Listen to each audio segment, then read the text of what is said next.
গাই আর এই যে বাছুর। দর্শক, এই হলো বাছুর, দারুণ সুন্দর একটা বাছুর, ফুটফুটে একটা বাছুর। এই হলো গরু, গরু আর বাছুর।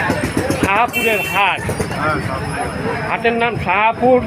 শাহপুর হলো ডুমুরিয়া উপজেলা, খুলনা জেলায়। আর বিক্রয় করার জন্য নিয়ে আসছেন, আপনার কি নাম? হ্যাঁ, দেলোয়ার হোসেন সাহেব। উনি বিক্রি করার জন্য নিয়ে আসেন। উনি একজন ব্যাপারী। উনি বিভিন্ন হাট থেকে গরু কেনেন এবং বিক্রি করেন, তাকে বলে ব্যাপারী, গরুর ব্যাপারী। আচ্ছা ব্যাপারী সাহেব, আপনার এই গাই বছর কত দাম চাচ্ছেন? দর্শক, এই যে বাছুর আর এই গাই 70 থেকে 75,000 টাকা দাম বলতেছে। আমার মনে হয় 1.5 থেকে 2 কেজি দুধ হয়। 1.5-2 কেজি হয় না? কত দুধ হয়?